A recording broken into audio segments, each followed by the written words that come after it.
there, and thanks for checking out JeepSolid. Today we're going to be covering how to replace a pinion seal on a Jeep Wrangler. Now it's a good idea to drain the differential fluid before you get started. If you have any questions on how to do that, I have another video. You can follow this link right here.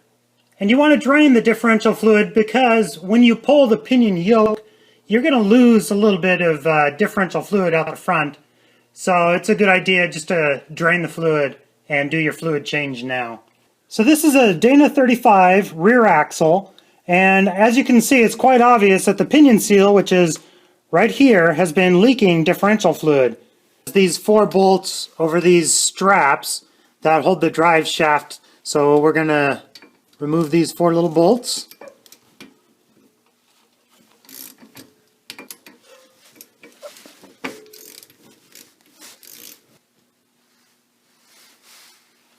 Once we get these straps off, we'll pull the drive shaft out of the way, but we don't want to slip the drive shaft all the way out of the transmission on the front here. So we're going to have a couple bungee cords ready to just kind of lift this up and hang it out of the way. Okay, now we're going to get a screwdriver behind here and kind of push it out. And we want to keep the drive shaft in the same relation, so we're going to just hang it out of the way over here. And the reason it's real important to keep the drive shaft and the pinion yoke all in alignment is because these are balanced at the factory, so you want to keep the same balance. On the inside of this universal joint there's a bunch of needle bearings, and these caps will fall off, so you want to be real careful. Maybe put a little bit of tape over the end of it to hold it in place. Okay, we've marked the bottom of the drive shaft, so we know where that'll line up with the bottom of the yoke here. But now it's going to be very important to mark the pinion nut, and the yoke all in order with something that won't come off. So I'm actually going to use a little bit of my daughter's fingernail polish here to keep these all in alignment. You want something that's not going to come off easily. Now to get the pinion nut back in the exact same spot, it's going to be very critical to count the number of threads that are exposed. And right here I can see 1, 2, 3, 4. I can see 4 threads exposed. Okay, this is a 1 1/8 inch socket, and you're obviously going to need some way to stabilize the pinion as you're removing the nut here.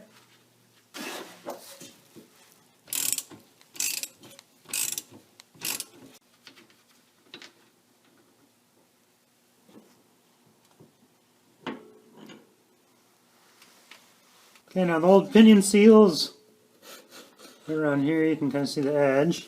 All you have to do is kind of expose enough of this lip here to get a hold of to pull it off without damaging the pinion at all. So I'm just going to kind of go around with the screwdriver and hammer, get all the edges, bend them up as best I can, and pull it out of there.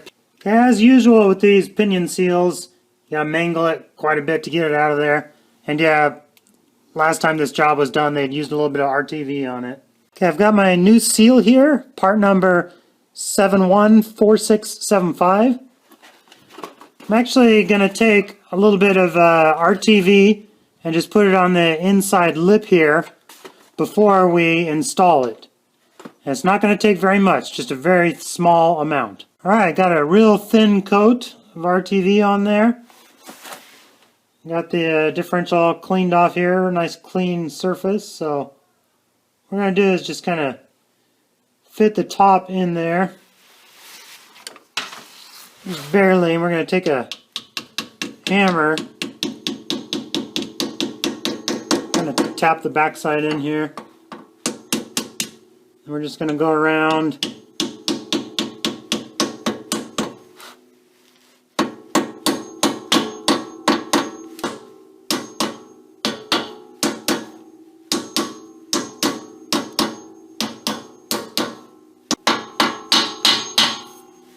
until it's all snug.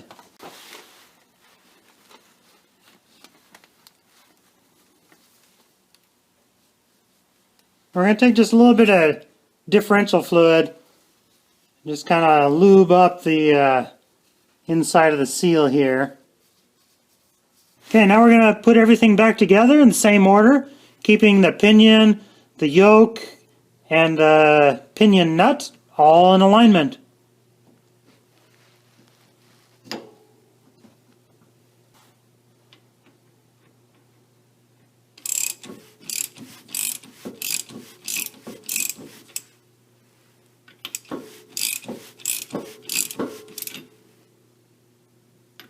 Now it's very important to not over-tighten the pinion nut.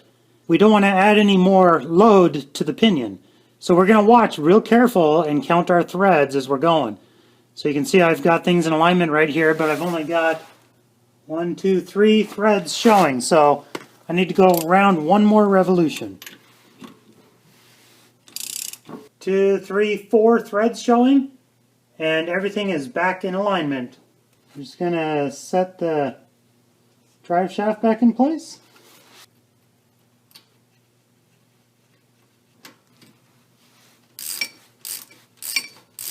And we're going to torque these strap bolts to 14 foot-pounds.